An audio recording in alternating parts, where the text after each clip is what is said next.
Hey everybody, today you're gonna learn how to make the Jigsaw transition. Alrighty then, so the first thing that we have to do is grab a screenshot from our video. So the easiest way to do that is to go into Fusion, right click your image, and then hit Save Image. It's as simple as that. Alright, we're back in the Edit tab and you can see that I've imported the screenshot. Here it is, yay! Now, the next thing that we have to do is create a Fusion composition. There's a few different ways to do it, but what I like to do is go over to my media pool, right click, and then hit New Fusion Composition.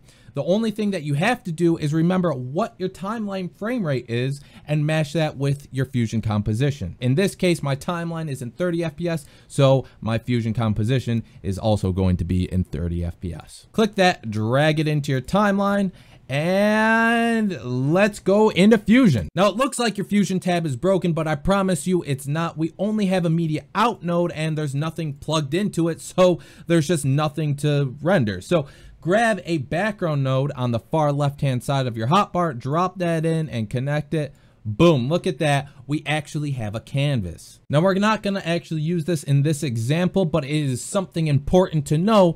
What you can do though is go into your media pool at the top left-hand corner, grab that screenshot, drop it in. Let's also delete that background node and connect it to our media in one. And look at that. It's our background. So this is going to be our base layer. And what I like to do is add a bunch of blurs. So you can find that blur node right here in your hotbar. And if you ever forget what any of these nodes are, you can just hover over them and DaVinci Resolve will tell you. So click that, drag it in, drop it right onto the pipeline, and it automatically gets added in. Now you can see we have a little bit of blur, but I want a lot of blur. So I'm just gonna turn that up. So let's create the first piece to this jigsaw puzzle. What we're going to do is copy our media node, copy, paste, connect that to the output of our blur. If you don't have a blur, you could also connect it to the output of the media in, but by connecting it to the output of a node, it automatically creates a merge node, so that way you don't have to drop that in yourself. So now we actually have something to work with. What I want to do is start off by masking the gun right here. So what I'm going to do is take this polygon node, drag that in, connect it to my media in one copy, and now I'm just going to start masking. But the problem is that this is all blurred and we can't actually see what we're doing. So go to your inspector. In the left hand corner, you'll see this red button. Check that and it turns off the polygon node. And now it's for the super fun part of, masking. You can hit the plus or minus key to zoom in, or what you can do is click on this drop down arrow right here and change the percentage. However, I don't want to do that. I want to be super close and personal with this and really take your time here.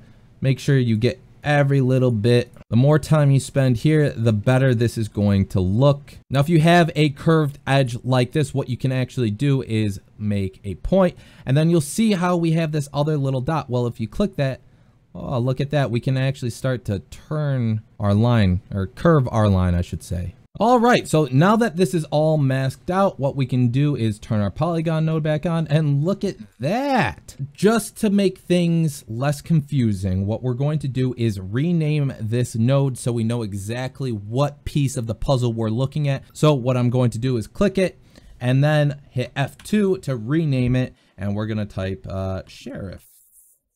So now what we can do is copy this node tree setup, copy, paste, make sure we're all connected, we're not. And what we can do is reset this polygon node. If you go to the top right hand corner of your inspector, you'll see this little arrow with a plus sign. Hit that, boom, it's reset.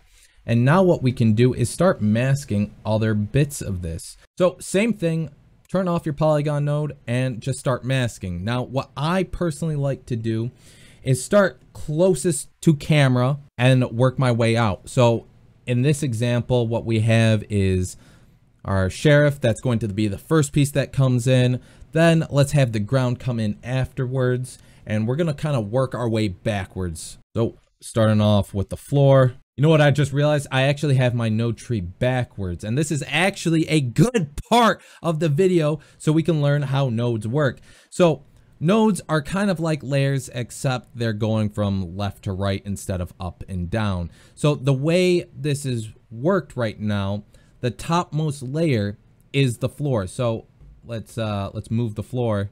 You can see now, oh no, we have the sheriff not actually in here. So let's reset that. What we can do is just cut this out like so.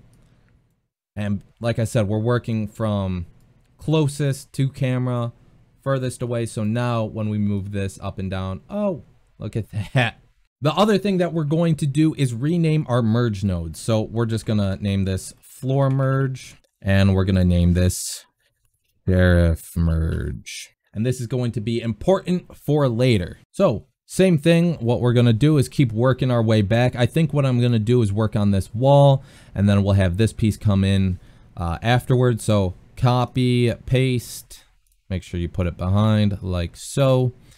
We're gonna reset that node and make sure we turn it off. Now, because this section right here is going to be behind the wall, what we can do is actually just a really lazy mask, something like that. And so now when we animate it, it'll come in nicely and we don't have to spend a whole lot of time perfecting that mask. Alrighty, I got everything all masked. You can see by looking at my node tree setup why it's important to label these things, because this can get quickly confusing. Yeah, so now is the important part, the actual animation of things, and that is super easy. It's just 2 keyframes. So let's start at the front and work our way back. What we're going to do is highlight all of our merge nodes except for the very first one, and what we're going to do is just turn them all off like so. Perfect. And now what we can do is start with just the sheriff. We're on frame 0 right now, and what we can do is bring our sheriff down all the way until we can't see it like so. What we can also do is take this square right here and move it freely, or what we can do is use the arrows right near it, or maybe you want to turn it. I don't know, go crazy with it. Now if you want to reset this, what you can do is go over to your center X and Y coordinates, double click it, boom, it's reset. But we also have to reset our angle, obviously, and double clicking that angle also resets it.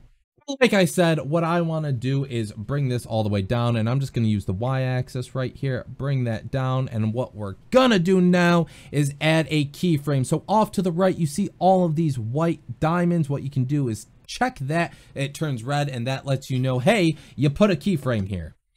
Now what I'm gonna do is move forward 9 frames, and what we're gonna do is reset this y-axis, this y value 0.5 like so, and there you go, you've just animated something. Now the problem though is that this is very plain looking. It just stops. We have full momentum and then no momentum. So what we can do is ease this a little bit.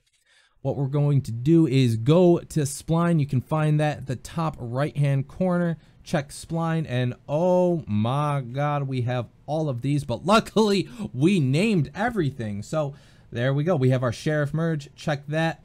Now you can't see anything right now because for whatever reason DaVinci Resolve just it makes the graph whatever. But what we can do is check this box right here, or hit this button rather, zoom to fit, and there you go, you can actually see your keyframes for that node.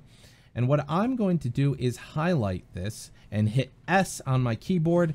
That is S for smooth. What we can also do is hit F for flat. That's not going to change anything, but we have all these other options. These are just presets. You can mess around with them, see what they do. But let's just say for whatever reason, we like this setup right here. We like this, how this is all done. But oh no, it's actually in the wrong spot. We wanted it to start at frame 9 and not at frame 0. So what we can do is hit this box right here, and we can just move this over to frame 9, whatever frame you wanted it to start at. But I want it to start at 0, so just gonna hit Control Z and return that to normal. What I'm also going to do, is take this and I'm going to align it with my line here. And that way it's just a little bit faster. And you can see now we ease into it. Oh, yay. Now, what if, let's just say what if you wanted it to bounce a little bit? Like we hit this and we want it to shake. Pretty simple.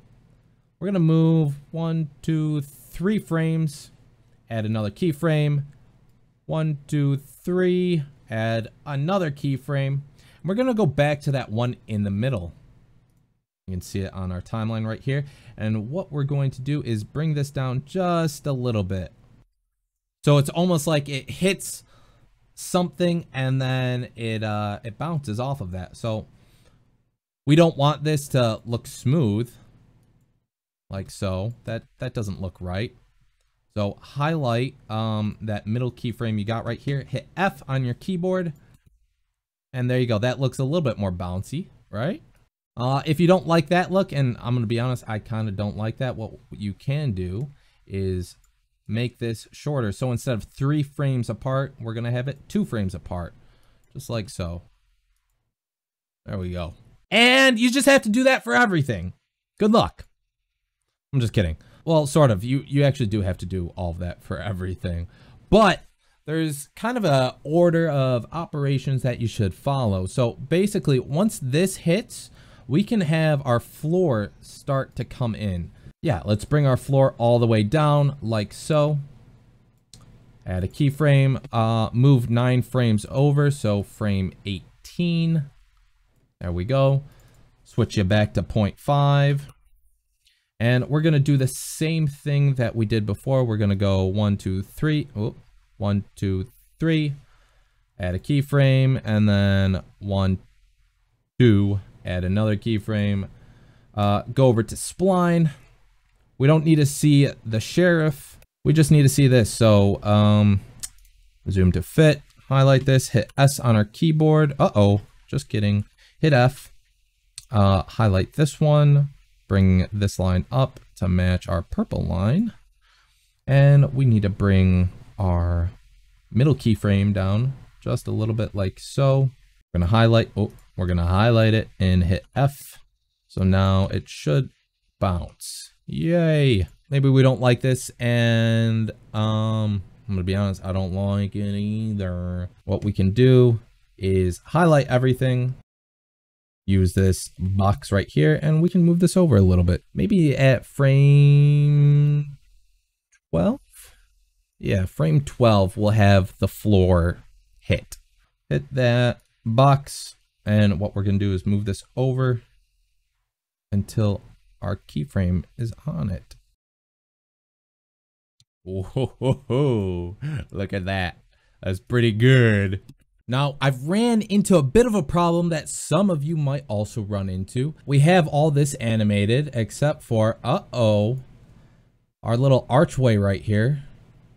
That little piece, it's right there. You might be tempted to just move it over more. However, what's going to happen is that this is going to move at a different speed, or just it's going to move a lot faster than it should be moving, and it's going to look bad. So what you can do though is, you know, just keyframe that in with a bit of blend. So right here, what we're going to do is add a keyframe and blend, move back 1 frame, 0. Look at that. Alrighty, so we got everything all animated in, and this is pretty good, but we could make it look even better. Now this step is optional. So you could call it quits right here, but what we're going to do is a little bit of cleaning up here. So as you can see on our floor, we still have chamber sheriff right here and a little bit on this wall too. And we can clean this up inside of DaVinci Resolve. So we got to find the floor, and luckily we labeled everything, so it's right here. And what we're going to do is hit 1 on our keyboard to bring it into the second viewer window, but we can't see that right now. So at the top right here, you can see we have viewer, and oh, look at that, there's our floor. So let's put a little space here, And you know what? We're gonna actually just start at the beginning so things are simple. And what we're gonna do is take a paint node. You can find that in the hotbar on the left side. Drag that, drop it into the timeline like so. And now what we're gonna do is some cloning. In the paint node, we have a few different brushes and we can find them right here. If you hover over them, obviously DaVinci Resolve will tell you what they'll do, and we're gonna use the clone tool. Now in the stroke, we're just gonna set this to something absurd like 1,000. And then in brushes, what we can do is change the size, the softness, all that stuff. We're gonna start with something pretty big. We don't need anything to look perfect. We just need something to clean it up a little bit. Now, before you start cloning things, you have to make sure that you have your paint node now in the second viewer window, because right now we only have the media, which is our floor. So while you're hovered over that, obviously hit 1. And now what you can do is hold left alt and left click. Boom. We place this X down and we can start cloning things. And it's that simple. Oh, I don't want that X there. So, or that grate rather. And we're just gonna go through, clean this up. Like I said, it doesn't have to be perfect. Ooh, it doesn't have to be perfect. So now if we play this back, you can see how much cleaner this looks. We don't have Chambers Sheriff at the very bottom. We just have this nice floor. So now that we have all the cloning done, what we can do is add a bit of motion blur to our video.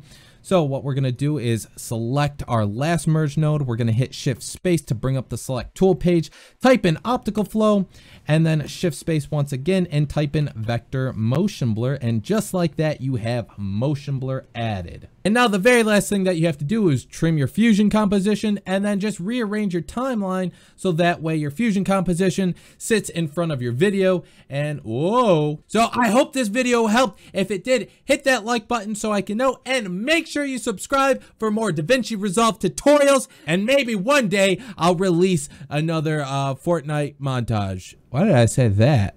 Valorant!